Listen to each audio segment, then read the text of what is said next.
Saya mau tanya tentang ruqyah. Saya sudah ngikuti ruqyah 4 kali, tapi sampai sekarang belum bisa keluar juga jinnya.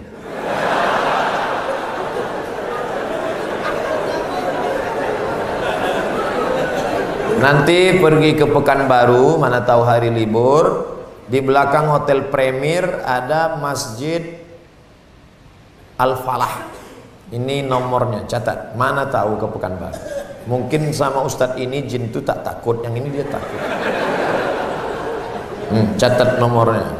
Ketua Asosiasi Ruqyah Indonesia Provinsi Riau Daratan. Namanya Ustadz Saifullah. 0812 768 9119. 0812 768 9119. Kalau emergensi 911. Kalau diganggu hantu 119. Datang ke sana. Jadi tak salah kita coba.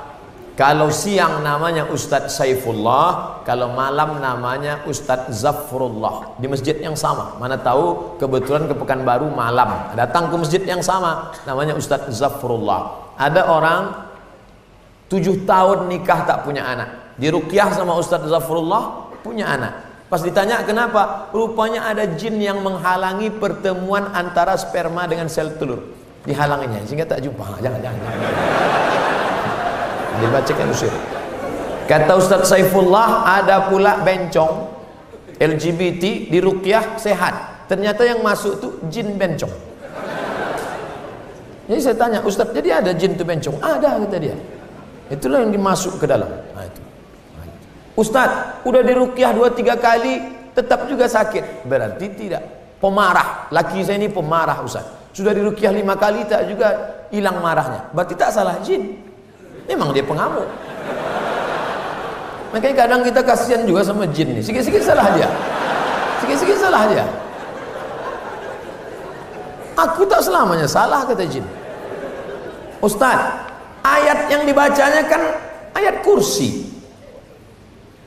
Coba saya dengar yang dibacanya itu ayat kursi. Kenapa kita yang baca, kenapa jin itu tak keluar? Ini bukan masalah pistolnya, tapi man behind the gun. Orang yang punya pistol. Kita bacakan Allahu la ilaha illal qayyum la ta'khudhuhu sinatun wa la nawm lahu ma. Tak mau dia keluar, malah ketawa jin itu. Ditanya, jin, kenapa kau tak mau keluar? Sesama hantu di dalam saling mengusir. Hantu ngusir hantu, mana mau? Yang membaca itu ulahnya 11-12 macam hantu. Apa hukum suami menyembunyikan uang gajinya? Kadang memberi istri sikit, padahal gajinya besar. Berapa tadi hak ibu? Ingat, berapa hak ibu tadi? Makan, pakai, tempat tinggal, pendidikan, perhatian. Kalau kurang, maka laki-laki ini dituntut di hadapan Allah Subhanahu wa taala. Hai laki-laki yang gajinya banyak tapi mengasihi bini sikit, maka ingat 5 ini mesti kau tunaikan. Alhamdulillah Ustaz Somad, dulu selama ini abang tuh cuma 100.000 lah dikasihnya. Setelah mendengar ceramah Ustaz tadi malam, bertambah berapa? 110. Tambahlah. Nabi sedang duduk. Nabi duduk-duduk di bukit Sofa. Datang seorang perempuan namanya Hindun. Apa kata dia? Ya Rasulullah, inna Aba Sufyan rajulun sahih. Suamiku itu orangnya pelit. Boleh tak ku ambil duitnya untuk makan anak-anakku? Kata Nabi, ambillah. Itu dalil boleh mengambil duit laki yang pelit. Tapi kalau kurang, kalau udah cukup jangan ambil lagi. Saya tak tanggung jawab. Nanti dia ambilnya semua. Pas ditanya, kenapa kau ambil? Kata Ustaz Somad tadi malam. Misalnya standar di sini sebulan 3 juta. Laki cuman mengasih 1 juta. Maka ibu boleh ambil 2 lagi. Kenapa? Karena itu keperluan. Begitu dalam riwayat tentang Hindun mengadu Abu Sufyan rajulun syahid, pelit. Saya ingin bertanya Ustadz, bagaimana Islam memandang seorang yang mengagumi, mencintai pasangan orang lain?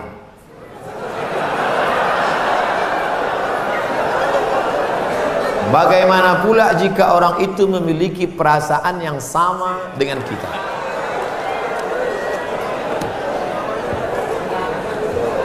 Hidup ini ada pilihan, ada keterpaksaan. Hidup ini ada pilihan, ada keterpaksaan. Saya mau ceramah antara duduk dan berdiri. Pilihan atau keterpaksaan? Pilihan. Ustadz mau duduk atau berdiri? Saya pilih berdiri. Kenapa Ustadz pilih berdiri? Menunjukkan bahwa saya masih muda, masih sehat. Antara minum atau tidak minum. Pilihan atau keterpaksaan? Pilihan. Minum atau tidak terserah saya. Mau saya minum, mau tidak. Itu pilihan saya. Nah, masalah cinta. Cinta itu pilihan atau keterpaksaan? Cinta tidak pilihan. Cinta adalah keterpaksaan. Oleh sebab itu maka kadang kita tengok orang ganteng bininya buruk. Kenapa? Terpaksa. Cinta tak bisa memilih. Ketika dia rasional, dia tidak cinta. Maka ketika kita senang dengan orang, kadang kita pun tak tahu alasannya. Kenapa kita tiba-tiba senang dengan orang? Nah, cinta tidak bisa memilih. Ketika kita suka dengan orang, apakah kita berdosa? Tidak. Karena rasa itu ada tumbuh di dalam. Suka tidak berdosa. Ketika dia berubah menjadi action, baru berdosa. Suka kita dengan orang, tak dosa. Tapi ketika kita dekati, minta nomor HP-nya, baru dosa. Lalu cinta itu apa? Cinta kepada anak gadis orang belum menikah, kita bisa nikahi dia. Yang jadi masalah bagaimana kalau cinta sama bini orang? Oleh sebab itu maka rasa itu mesti dibuang, karena dia adalah bagian dari ujian. Ujian. Jangan dipeturutkan. Dipeturutkan, didekati, apalagi sekantor. Witing trisno jalaran suko kulino. Kita tumbuh hanya sering kena. Berawal dari 6. Pertama, nazratun, pandangan. Setelah lama memandang, fabtisamun, senyum. Setelah senyum, fasalamun, selamat pagi, good morning. Setelah salam, fakalamun, kerja di mana? Di BP, sekantor ya. Setelah fakalamun, famau'idun, janjian. Bisa ketemu kita nanti siang? Oke. Sukanya makan apa? Ayam panggang. Sana kalau gitu, iya. Faliqaun, pertemuan. Setelah pertemuan, bekerjalah setan, lalu kemudian makan bersama, makan siang. Apa kata orang Inggris? No free lunch. Tak ada makan siang yang gratis. Akhirnya terjadilah apa yang terjadi. Maka kalau ada bibit-bibit itu terasa di dalam, tekanlah dia, jangan lagi pandang, jangan diperturutkan. Itulah nilai jihad. Bukan jihad berdarah-darah melawan Belanda, tapi jihad hawa nafsu yang justru jauh lebih besar. Melawan meriam Belanda banyak orang tahan, meriam Belina payah. Bagaimana hukum kita sholat berjamaah di suatu lapangan, terus sopnya putus-putus? Mohon penjelasannya Pak Ustaz. Sawus sufuf, luruskan sop. Fa inna taswiyatas sufu min tamamis sholah. Lurusnya sop bagian dari kesempurnaan. Sholatnya sah, tapi kurang sempurna. Sholat tadi berjamaah di sini sah, tapi kalau putus-putus kurang sempurna. Imam, luruskan dulu, tengok. Saya sholat di Masjid Istiqomah di Bengkalis. Apa kata imam? Luruskan sholat, matikan HP.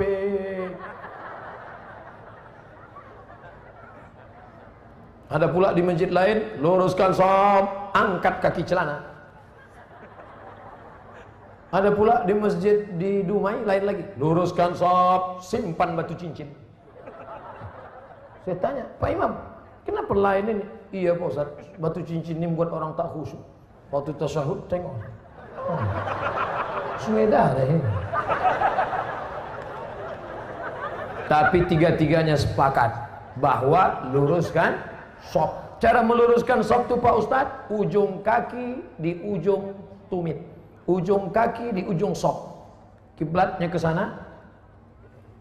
Ini ujung sajadah, tumit. Nah, tumitnya yang rata. Takut pula terlentang. Tumit. Jadi yang rata itu tumitnya. Adapun ujung kakinya ya tergantung kaki masing-masing, kan?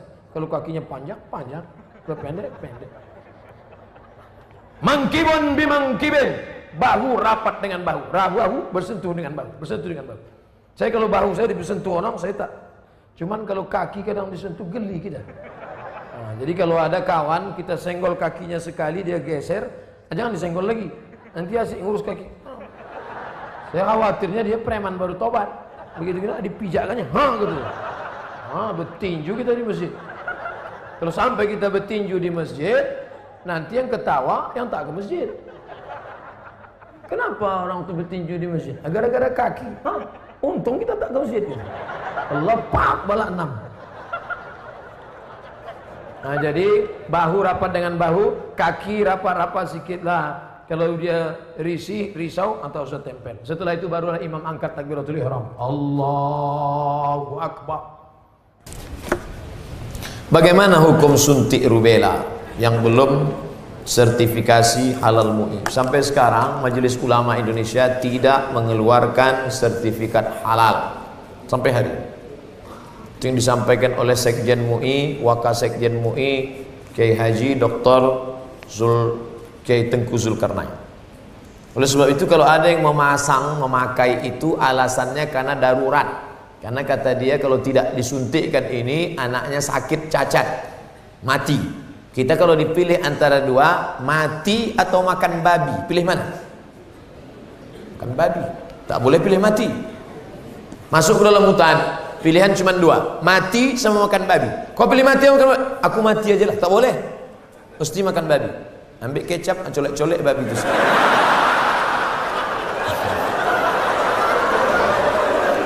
Tak boleh pilih mati.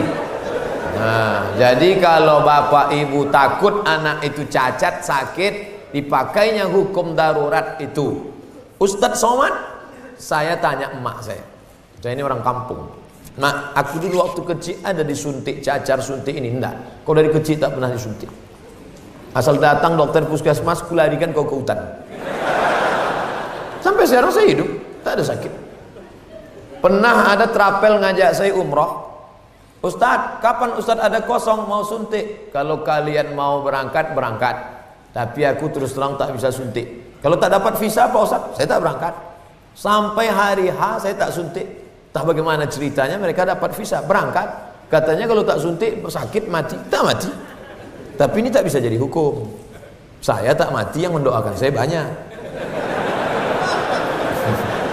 Nah, sebanyak ini mendoakan. Mana ngumpan kuman-kuman virus-virus? Pak Ustadz, berdosa tak kita memarahi ibu? Alasannya ibu keluar rumah tak menggunakan hijab. Oh, tak boleh nak. Mentang-mentang kau sudah pengajian, lalu kau panggil emakmu, mak sini sebentar. Assalamualaikum warahmatullah, neraka jahanam. Bukan begitu caranya. Wa in jahadaka ala an tusyrika bima laysa laka bihi ilmun. Kalau emak bapakmu memaksamu untuk mempersekutukan aku, fala tuti'huma, jangan kau patuhi dia. Tapi untuk melawan tetap tak boleh. Wa sahibhuma fid dunya ma'rufa, tetaplah bergaul dengan jangan kalian yang menasihati dia. Datangi Pak Wan, datangi Pak Bupati, datangi Pak Wabu. Pak, bisa tak Bapak nasihati mak saya? Mak saya ini takut sama bapak. Nah, panggil Pak Bupati, Bu, sini. Ibu, kenapa tak juga begitu? Iya Pak, insya Allah saya begitu. Gitu. Jadi mulutnya mulut mereka, pesannya dari kita. Jangan kita ngomong. Kita sebagai anak tidak pernah bersar di hadapan orang tua kita. Saya, Abdul Somad LCMA, penceramah, tapi di depan mak saya, alah kau udah kecil. Ibu tak pernah melihat anaknya itu besar. Anak itu tetaplah anak kecil yang dulu dia gendong-gendong. Maka pakai lidah orang lain. Cari tokoh-tokoh adat, tokoh lembaga adat Melayu, nenek mama, tokoh masyarakat. Datuk, bisa tak Datuk nasihati? Nenek, bisa tak nasihati emak saya belum berjilbab? Aku pun tak berjilbab juga. Apa hukum orang yang mampu beli mobil tapi minyaknya pakai subsidi premium? Ini nyindir saya nampaknya. Janganlah main sindir-sindir. Kalau mau turun saya baru tanya langsung.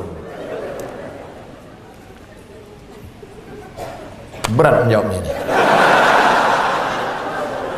Kita bandingkan dengan negara lain, bagaimana harga minyak, bagaimana hebatnya negeri kita, gemah ripah, loh jenawi, tongkat dan batu jadi tanaman, untayan zamrud, katulistiwa di bawah minyak, di atas minyak. Bagaimana nasib saudara kita di Anambas yang begitu kaya dan hebat, tapi 24 jam saya di sana, HP saya tak berbunyi sama sekali. Nah, ini kan luar biasa. Oleh sebab itu pengaturan minyak, subsidi segala macam, mudah-mudahan ke depan pemerintah lebih baik insyaallah.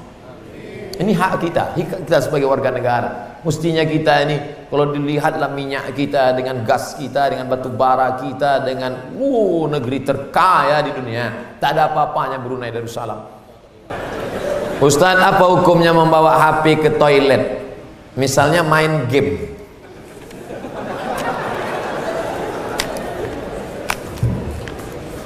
Ada orang buang air besar sambil main game. La ilaha illallah Muhammadur Rasulullah. Fokus sajalah di satu pekerjaan. Tahu salah yang lain. Pak Ustadz, saya mau nanya, apakah orang yang bertato itu tidak diterima sholatnya? Ada orang pakai tato, apa tulisan tatonya? Orang yang bertato tidak diterima sholatnya.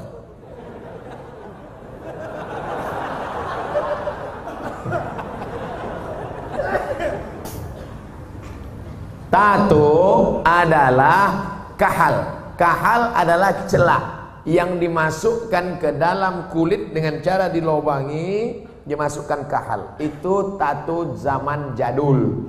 Tato zaman sekarang, tato listrik, tato macam-macam jadi mantap. Waktu masih muda tegap, gambar tatonya ular kobra. Setelah tua kena diabetes, mengkurut, cacing pita.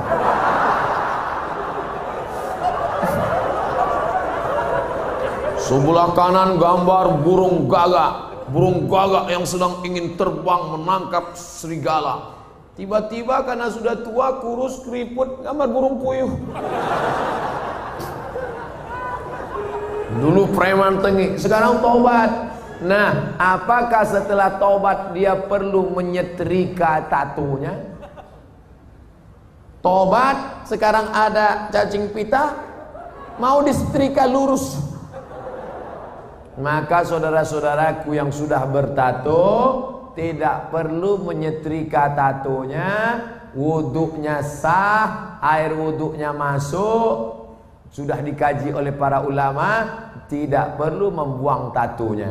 Hanya saja kalian yang dulu mantan-mantan petato perlu membuat komunitas tato tobat, KTT.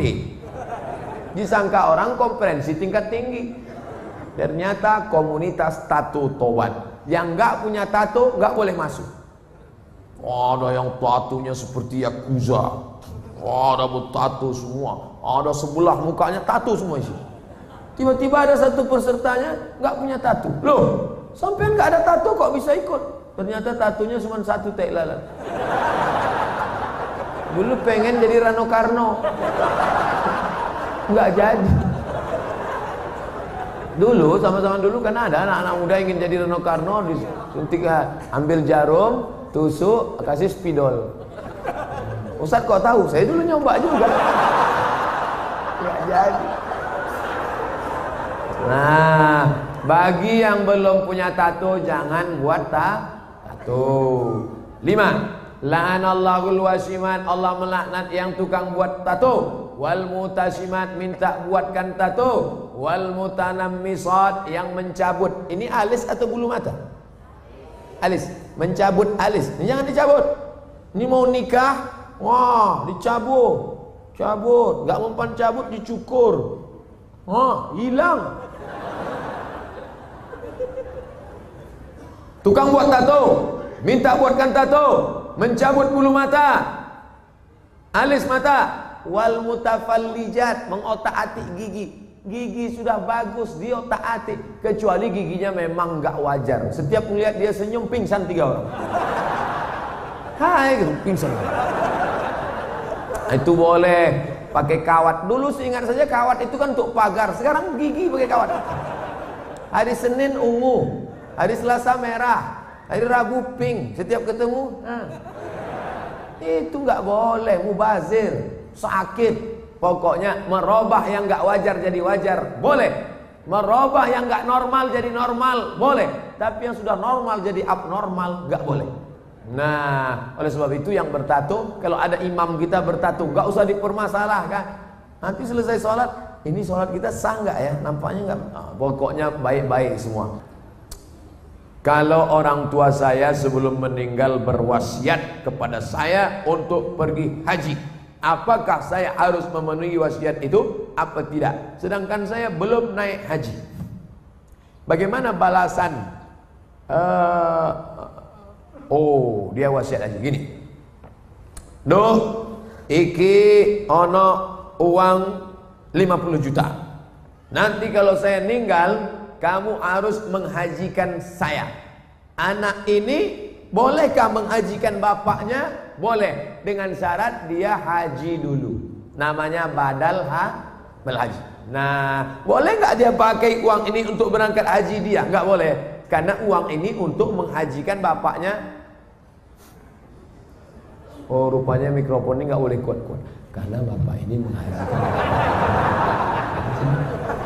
Makanya nggak boleh menghaji.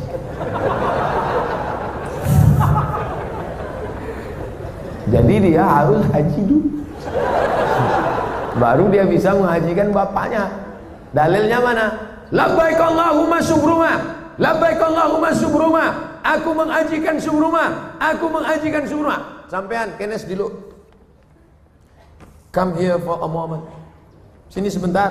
Kamu tadi menghajikan siapa? Menghajikan Subruma. Subruma itu siapa? Sedulurku. Aku menghajikan Subruma. Sampean wis haji apa ora? Urung. Haji dulu dirimu, baru hajikan orang lain. Nah, kebetulan nanti anaknya dapat uang, dia berangkat haji, bawa uang almarhum yang 50 juta tadi. Kebetulan nanti di Makkah ketemu mahasiswa dari Semarang, anak KSW, kekeluargaan Wali Songo.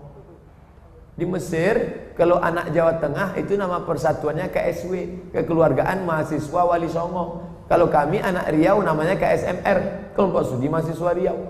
Ustaz kok tahu? Kami dulu tetangga di Kairo. Kami di atas anak Riau, di bawah anak KSW, kawan akrab. Nah, tanya dia, sampean dari mana? Dari Kairo. Sedang haji ya? Iya. Rumahnya di mana? Di Semarang. Oh, ketepatan, saya mau membadalkan haji bapak saya.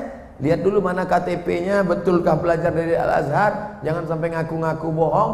Lalu kemudian serahkan, ini badal haji untuk bapak saya, maka hajinya sah.